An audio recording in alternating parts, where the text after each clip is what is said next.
Good morning, children. Today we will study about elements of directing. There are basically four elements of directing. The first is supervision, motivation, leadership, and communication.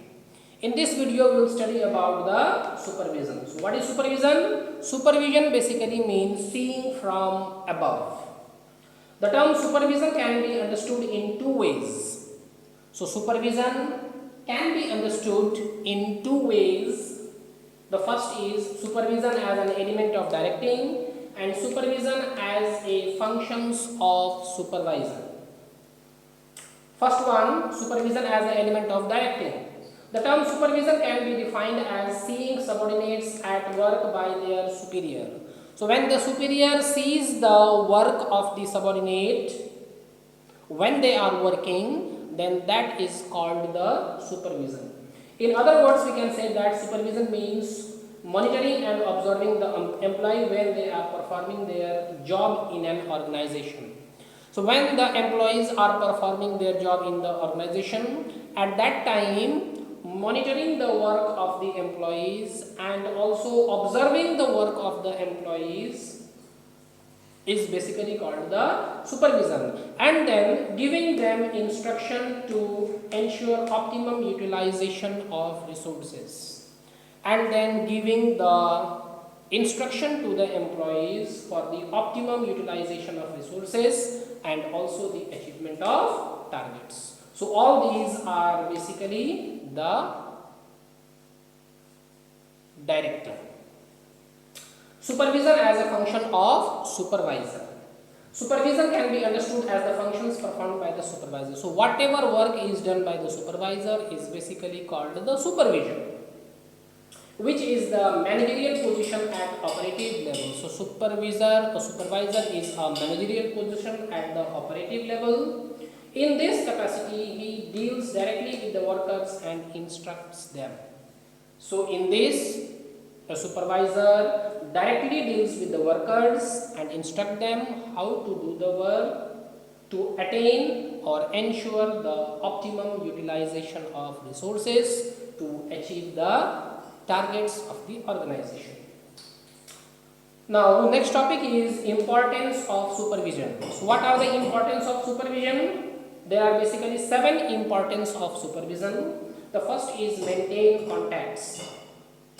A supervisor maintains day-to-day contact and friendly relation with the workers.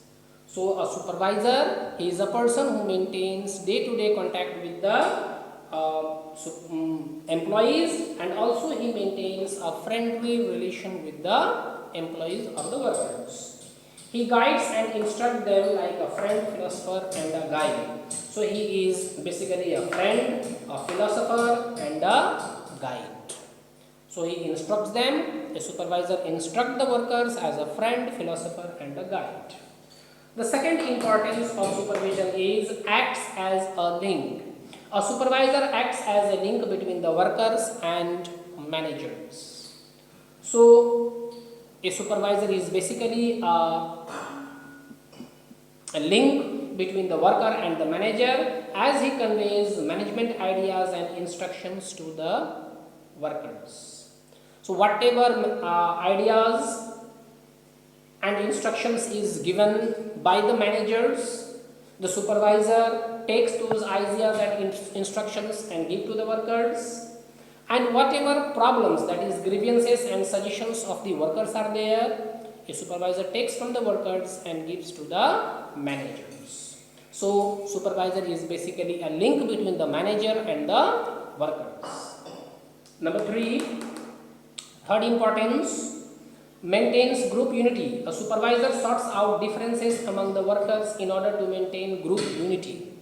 So he sorts out the differences, whatever problem is there among the workers, he sorts out, he removes all those differences, he removes all those problems to maintain the group unity and harmony within the organization. Fourth one is ensures performance. A supervisor is responsible for the achievement of the goal.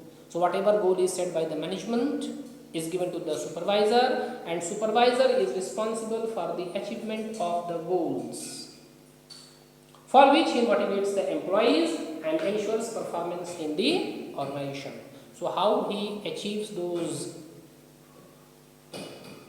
targets? He achieves those targets by motivating the employees and ensuring that they perform well to attain the targets of the organization. Now, fifth importance of directing supervision is provides on-job training.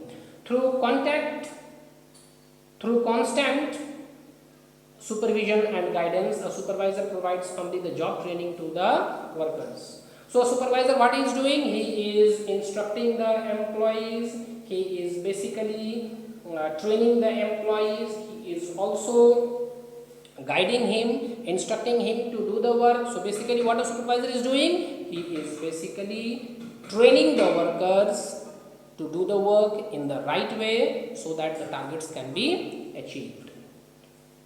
Now, sixth is builds morale. A supervisor helps to build high level of morale and motivates the employee through effective leadership and motivation.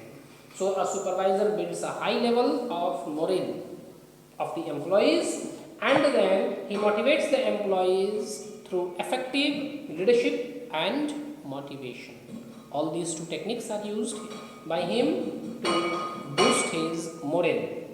Last importance is provides feedback. A supervisor consistently analyzes the work of the subordinates. So consistently, regularly he analyzes the work of the subordinates and provides feedback, and he keeps on providing the feedback by suggesting ways and means to develop new skills. So he suggests the new ways and he also suggests the means to develop the new skill.